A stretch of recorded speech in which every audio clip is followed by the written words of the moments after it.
March తర్వాత ఏలినాటి శని నుండి విముక్తి పొందే 5 రాసులు ఇవే. ఈ వీడియోని చూసే ముందు ఒక లైక్ కొట్టి జై శ్రీరామ్ అని కామెంట్ చేయండి. శనీశ్వరుడు కుంభరాశి నుంచి మీనరాశిలో అడుగుపెట్టనున్నాడు. కొన్ని రాసులకు అదృష్టం కలగనుంది. మరి ఆ రాసులేంటో ఒకసారి చూసేద్దాం. శనీశ్వరుడు ప్రతి 2.5 సంవత్సరాలకు రాశిని మార్చుకుంటూ ఉంటాడు. 2025లో కుంభరాశిలో ఉన్న శని మీన రాశిలో అడుగు పెడుతున్నాడు.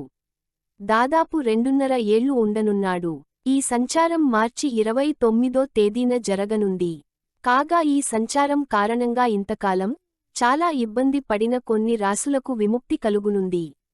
వారిని ఇంతకాలం పట్టిపీడిస్తున్న ఏలినాటి శని వదిలిపోనుంది. కష్టాలు పోయి సంతోషాలు రానున్నాయి. వారు పట్టిందల్లా బంగారం అవుతుంది. ఆ అదృష్ట రాసులు ఏంటో ఇప్పుడు తెలుసుకుందాం. కర్కాటక రాశి. కర్కాటక రాశి వారికి అభివృద్ధికరమైన సంవత్సరంగా ఉంటుంది. శని భగవానుడు మీకు 9 స్థానానికి రావడం వలన అష్టమ శని వలన కలిగే ఇబ్బందులు తొలగుతాయి. మీరు చేపట్టే ప్రతి ప్రయత్నంలోనూ విజయం సాధిస్తారు. జీవితంలో అభివృద్ధి ఉంటుంది. ఉద్యోగం లేని వారికి మంచి ఉద్యోగం లభిస్తుంది. శుభకార్యాలు జరుగుతాయి. బయట విదేశాలకు వెళ్లి వస్తారు.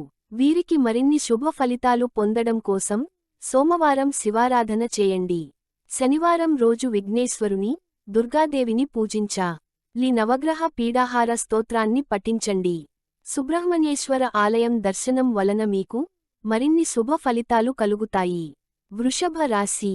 వృషభ రాశి వారికి శని భగవానుడు రాబోయే 2.5 సంవత్సరాలు అనుకూలంగా ఉండడం వలన అన్ని విధాల శుభ ఫలితాలు కలుగుతాయి. ఆఫీసులో పదోన్నతి, జీతం పెరుగుతాయి. పని ఒత్తిడి తగ్గుతుంది. ఇప్పటివరకు ఆఫీసులో ఉన్న ఒత్తిడి ఇక ఉండదు.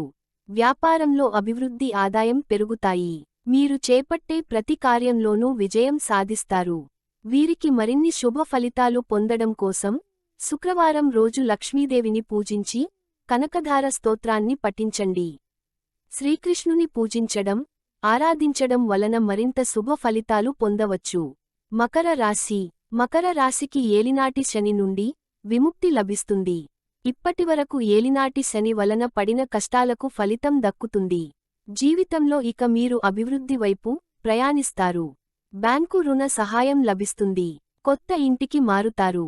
మీరు ఇచ్చిన డబ్బు తిరిగి వస్తుంది. ఆరోగ్యం మెరుగుపడుతుంది. శని భగవానుడు ఇక మిమ్మల్ని ఉన్నత స్థితికి తీసుకువెళ్తాడు.